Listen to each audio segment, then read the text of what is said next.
तर पंतप्रधान नरेंद्र मोदी बोलतायत, आपण थेट जाऊयात।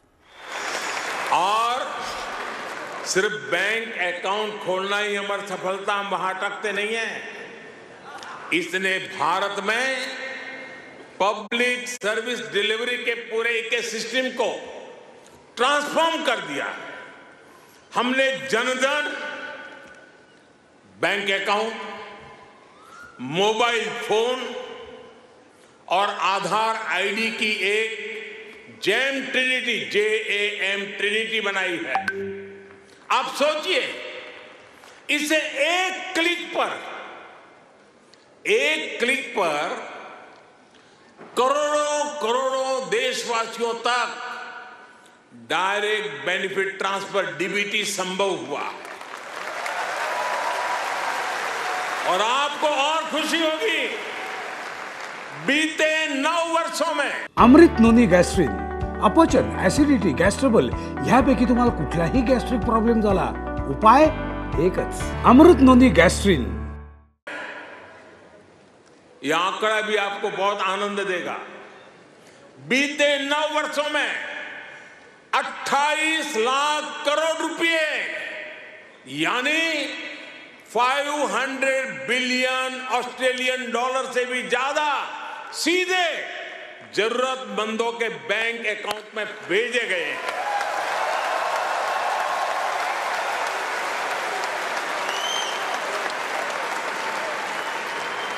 कोरोना के समय में बहुत से देशों को अपने नागरिकों को पैसे भेजने में मुश्किल आई थी, लेकिन भारत उन देशों में था जो एक क्लिक पर यह काम पलकों में कर रहा था।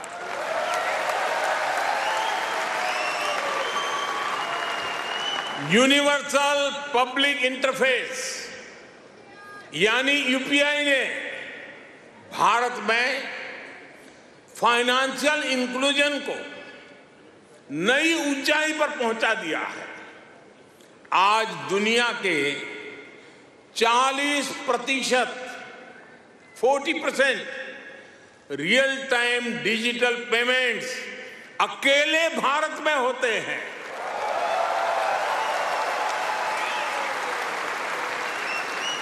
आप अभी भारत आए होंगे तो देखा होगा, आज फल, सब्जी या पानी पूरी के ठेले हो या फिर चाय की दुकान, सब जगह डिजिटल ट्रांजैक्शन हो रहा है। साथियों, भारत का ये डिजिटल रिवॉल्यूशन सिर्फ फिनटेक तक सीमित नहीं है। भारत आधुनिक व्यवस्थाएं बना रहा है, लोगों की ईज ऑफ लिविंग बढ़ा रहा है। इसका एक उदाहरण भारत का डिजी लॉकर है। इसमें ड्राइविंग लाइसेंस से लेकर डिग्री और प्रॉपर्टी के पेपर्स तक जो भी सरकार इशू करती है वो इस डिजिटल लॉकर में जनरेट होते हैं। करीब सैकड़ों तरह के डॉक्यूमेंट्स डिजिटल लॉकर में रिफ्लेक्ट होते हैं। आपको फिजिकल कॉपी स्टोर करने की जरूरत नहीं है, बस एक पासवर्ड काफी है। और इससे 15 करोड़ से ज्यादा यानी 150 मिलियन से भी ज्यादा भारतीय जुड़ चुके हैं। इस तरह के कितने ही डिजिटल प्लेटफॉर्म आज हर भारतीय को पावरफुल बना रहे हैं, ताकतवर बना रहे हैं। साथियों, आज भारत के हर कदम, हर उपलब्धियों के बारे में दुनिया जानना चाहती है। आज की दुनिया जिस वर्ल्ड ऑर्डर की तरफ जा रही है, जिन संभावनाओं को तलाश रही है, उसमें ये स्वाभाविक भी है। भारत हजारों वर्षों की जीवंत सभ्यता है। भारत मदर ऑफ डेमोक्रेसी है।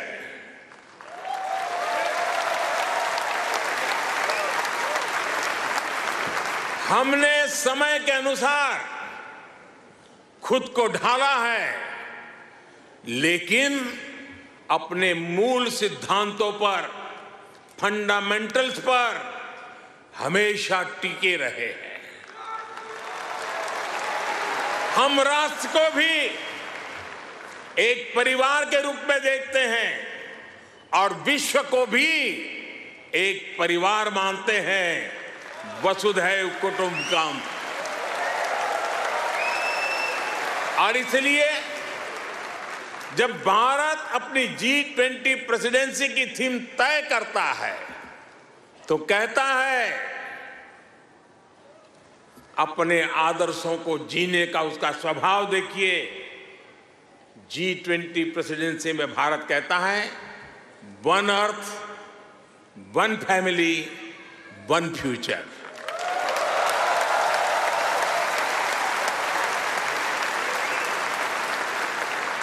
जब भारत पर्यावरण की रक्षा के लिए सोलर एनर्जी के बड़े लक्ष्य तय करता है तो कहता है वन सन, वन वर्ल्ड, वन ग्रिड। जब भारत वैश्विक समुदाय के स्वस्थ रहने की कामना करता है तो कहता है one earth, one health. Bharat वो देश है जिसने कोरोना के संकट में दुनिया के 150 से ज्यादा देशों को उस संकट की घड़ी में दवाइयां भेजी। भारत वो देश है जिसने 100 से अधिक देशों को मुफ्त वैक्सीन भेजकर करोड़ों करोड़ों लोगों का जीवन बचाया। कोरोना के समय में आपने भी यहां जिस सेवा भावना से काम किया वही हमारी संस्कृति की विशेषता है। आज शहीदों के सरताज पंचम सिख गुरु श्री गुरु अर्जुन देव जी का शहीदी पर्व है। हमें गुरु जी के जीवन से सभी की सेवा करने शिक्षा मिलती है। गुरु अर्जुन देव जी ने ही दसंध प्रणाली शुरू की थी। इसी प्रेरणा से कोरोना के दौरान भी कितने ही गुरुद्वारों के लंगर ने यहां लोगों की मदद की। इसी दौर में कितने ही मंदिरों की रसोई यहां पीड़ितों के लिए खुल गई।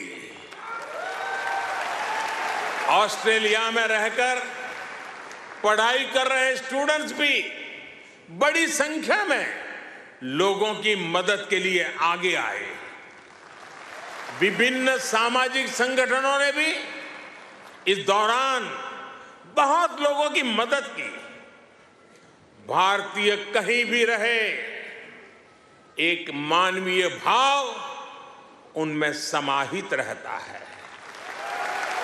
साथियों, मानवता के हित में ऐसे ही कार्यों के कारण आज भारत को फोर्स ऑफ ग्लोबल गुड कहा जा रहा है।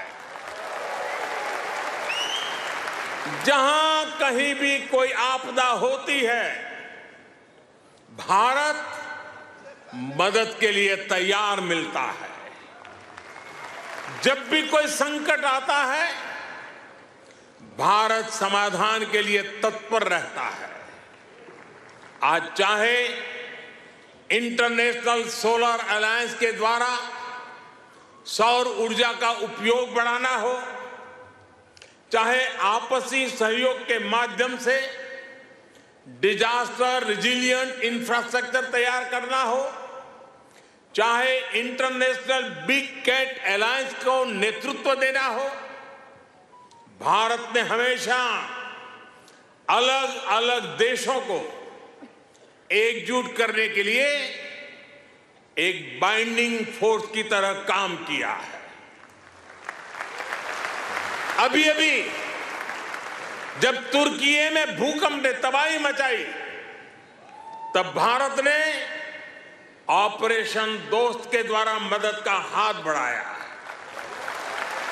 भारत अपने हितों को सबके हितों से जोड़कर देखता है। सबका साथ, सबका विकास, सबका विश्वास और सबका प्रयास, ये हमारी डोमेस्टिक गवर्नेंस का भी आधार है और ग्लोबल गवर्नेंस के लिए भी यही विजन है। साथियों, आज भारत और ऑस्ट्रेलिया के बीच स्ट्रेटेजिक पार्टनरशिप निरंतर गहरी हो रही है। हाल में ही हमने इकोनॉमिक कोऑपरेशन और ट्रेड एग्रीमेंट ECTA एकता साइन किया है। अनुमान है इससे दोनों के बीच ट्रेड अगले 5 वर्ष में 2 गुने से अधिक हो जाएगा। अब हम कॉम्प्रिहेंसिव इकोनॉमिक कोऑपरेशन एग्रीमेंट पर काम कर रहे हैं। हम रिजिलिएंट और रिलायबल सप्लाई चेन्स का निर्माण कर रहे हैं। इससे दोनों देशों के बिजनेस को बल मिलेगा ही, दुनिया को भी नया विश्वास मिलेगा। आज भारत और ऑस्ट्रेलिया के बीच कई डायरेक्ट फ्लाइट्स हैं। बीते वर्षों में फ्लाइट्स की संख्या बढ़ी है। आने वाले दिनों में इनकी संख्या और बढ़ेगी।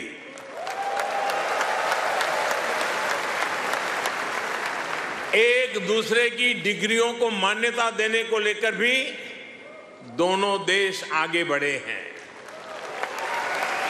और इससे हमारे स्टूडेंट्स को बहुत लाभ होगा। Migration and mobility partnership agreement पर भी सहमति बनी है। इससे हमारे स्किल्ड प्रोफेशनल्स के लिए ऑस्ट्रेलिया आना और यहां काम करना आसान होगा। और साथियों, आज जब मैं आपके बीच आया हूं तो एक घोषणा भी करने जा रहा हूं।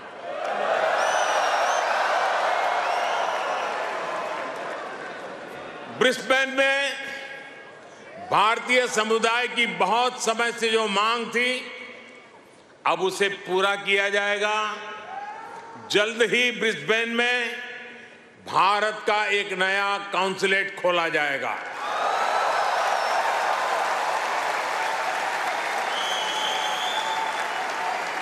फ्रेंड, भारत और ऑस्ट्रेलिया की गहरी होती पार्टनरशिप मां भारती में आस्था रखने वाले प्रत्येक व्यक्ति को सशक्त करेगी।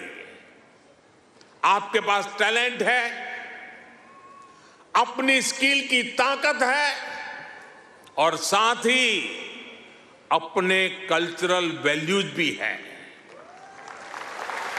ये वैल्यूज आपको ऑस्ट्रेलिया के लोगों के साथ घुल मिलकर रहने में बड़ी भूमिका निभाते हैं। मैं कल ही पापुआ न्यू गिनी से आया हूं। वहां मैंने स्थानीय भाषा में तमिल साहित्य तिरुकुरल के अनुवाद का लोकार्पण किया। यह अनुवाद वहां भारतीय मूल के एक स्थानीय गवर्नर ने किया है।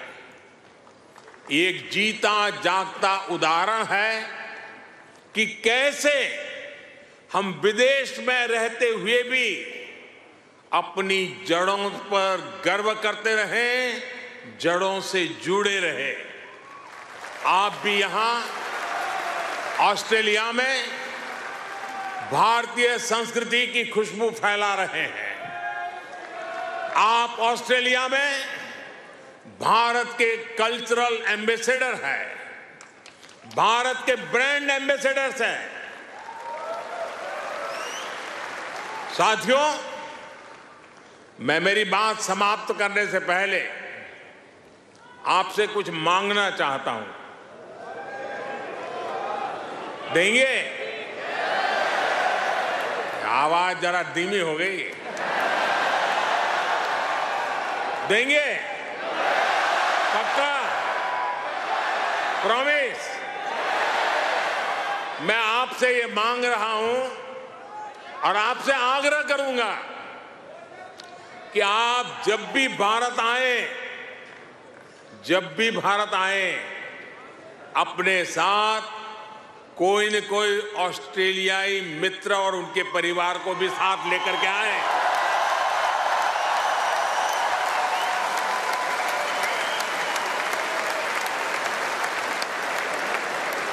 इससे उन्हें भारत को समझने का, जानने का और ज्यादा बेहतर मौका मिलेगा।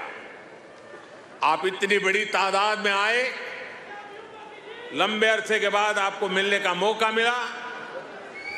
आप सब बहुत स्वस्थ रहिए, खुश रहिए, आनंद से रहिए। एक बार फिर से आप सभी का बहुत बहुत धन्यवाद। मेरे साथ बोलिए, भारत माता की, भारत माता की, भारत माता की, भारत माता की। बहुत बहुत धन्यवाद।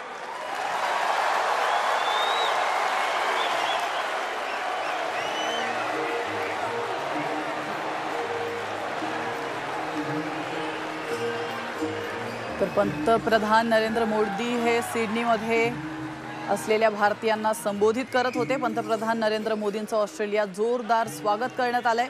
सिडनीतल्या कडोज बँक एरेनामध्ये पंतप्रधान मोदींनी 20,000 भारतीयांसमोर संवाद साधलाय। नरेंद्र मोदींचं यावेळी पारंपरिक पद्धतीने स्वागत देखील करण्यात आलंय। तर ऑस्ट्रेलियाचे पंतप्रधान अँथनी अल्बानीज हे सुद्धा या कार्यक्रमाला आवर्जून उपस्थित होते।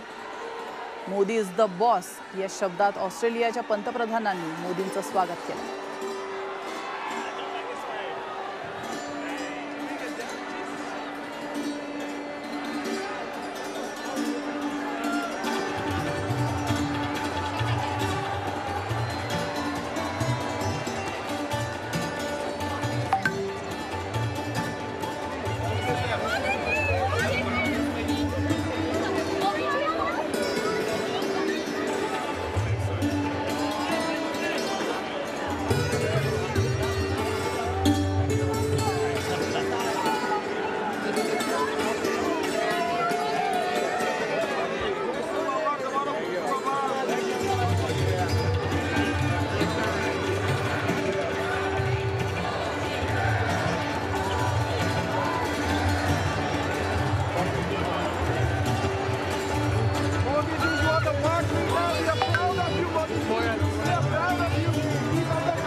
छत्रपतींचा विचार म्हणजे